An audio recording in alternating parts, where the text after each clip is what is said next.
काल महाराष्ट्राचे मुख्यमंत्री विधिमंडळामध्ये मिसिंग लिंकच्या प्रश्नाला उत्तर देत असताना फारच हिंसक झाले होते, अस्वस्थ झाले होते. त्यांना प्रश्न विचारण्याचा प्रचंड राग आला होता.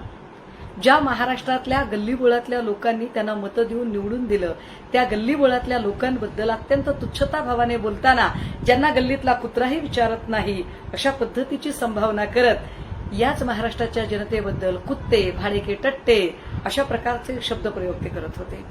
हे किती विशेष आहे की मुख्यमंत्र्यांना प्रश्न विचारल्यावर तुम्ही माझी बदनामी करा पण महाराष्ट्राची बदनामी करू नका असं ते ठणकावून सांगत होते. मुळात मुख्यमंत्र्यांना प्रश्न विचारणे हा जनतेचा अधिकार आहे. कारण ज्या मिसिंग लिंकच्या वरून हे सगळं रामायण आणि हा सगळा अकांड तांडव मुख्यमंत्र्यांनी केला, तो मिसिंग लिंक 7,120 कोटी रुपये खर्च करून उभारला गेला. हे 7,120 कोटी रुपये हे कुणाही सत्ताधाऱ्यांच्या वैयक्तिक खिशातले पैसे गेले नाही, तर हे पैसे महाराष्ट्रातल्या जनतेने, ज्यांनी आपल्या कष्टाने रोड टॅक्स, टोल टॅक्स, घरपट्टी, पाणीपट्टी किंवा मालमत्ता कर, वेगवेगळ्या प्रकारचे कर भरले, त्या कराच्या पैशातनं हा प्रकल्प उभारला गेला.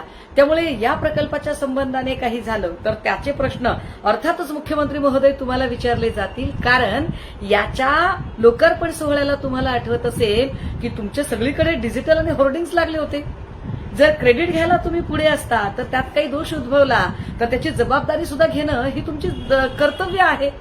पण असं करण्याच्या ऐवजी तुम्ही सरळ सरळ महाराष्ट्राच्या जनतेला कुत्ते, भाडेके, टट्टे असं म्हणाल. शोभलं तुम्हाला? आणि ही महाराष्ट्राची बदनामी आहे. अहो, महाराष्ट्राच्या बदनामीची व्याख्या कळतेय का? छत्रपती शिवराय म्हणजे महाराष्ट्राचं आराध्य. ज्या शिवरायांचं नाव घेतल्यानंतर आमच्या धमन्या धमन्यामध्ये एक स्फुरण चढतं, त्या छत्रपती शिवरायांचा पुतळा समुद्रकिनारी असणारा जमीनदोस्त होतो, तेव्हा खरा महाराष्ट्राचा अवमान होतो.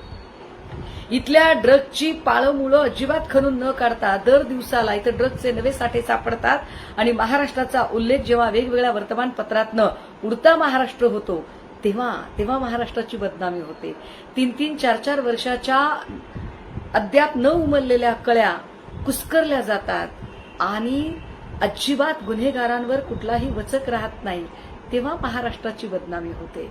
महाराष्ट्रातले वेदांता फॉक्सकॉन असेल, एअरबस असेल, बल्क ड्रग पार्क असेल, असे प्रकल्प गुजरातला नेले जातात, तेव्हा महाराष्ट्राची बदनामी होते. महाराष्ट्रातल्या माणसाला महाराष्ट्रातच जेव्हा घरं नाकारली जातात आणि परप्रांतीयांची आक्रमणं वाढत जातात तेव्हा महाराष्ट्राची बदनामी होते. महाराष्ट्राच्या उपमुख्यमंत्र्यांना, ज्यांनी या महाराष्ट्रातल्या प्रत्येक माणसाच्या मनावर गारुड केलं, त्या अजितदादांच्या अपघाताची साधी FIR महाराष्ट्रात दाखल होऊ शकत नाही, त्यासाठी परक्या राज्यात जावं लागतं, तेव्हा महाराष्ट्राची बदनामी होते. महाराष्ट्रातल्या लेकी बाळींना सुरक्षितपणे वावरता येत नाही. महाराष्ट्रातल्या किती मुली बेपत्ता झाल्यात याच्या आकडेवाऱ्या जेव्हा वेबसाईटवर प्रकाशित होतात तेव्हा महाराष्ट्राची बदनामी होते.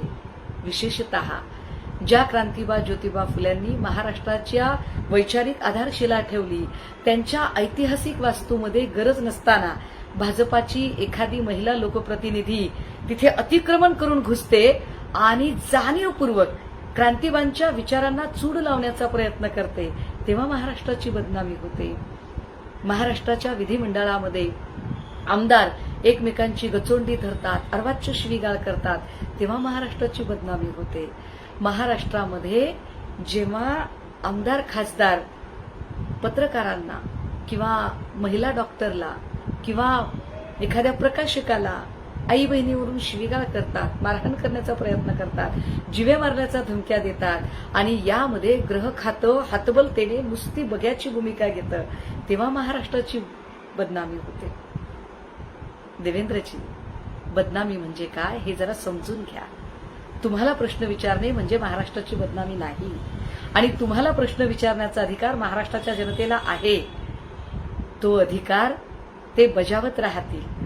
पण तुमचा प्रॉब्लेम असा झालाय की तुम्हाला सभागृहात विरोधी पक्षनेता नको, तुम्हाला कुणीही टीकाकार नको, तुम्हाला माध्यमांमधून कुणी प्रश्न विचारणारा नको, कुठलाही विरोधी स्वर तुम्हाला सध्या सहन होत नाहीये.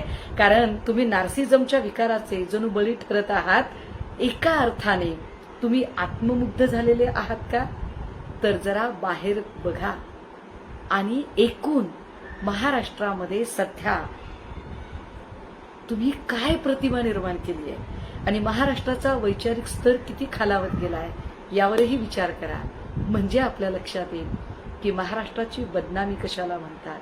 बाकी महाराष्ट्राचा सन्मान राखण्यासाठी या महाराष्ट्रातला प्रत्येक माणूस मोठ्या ताकदीने लढण्यासाठी सज्ज आहे.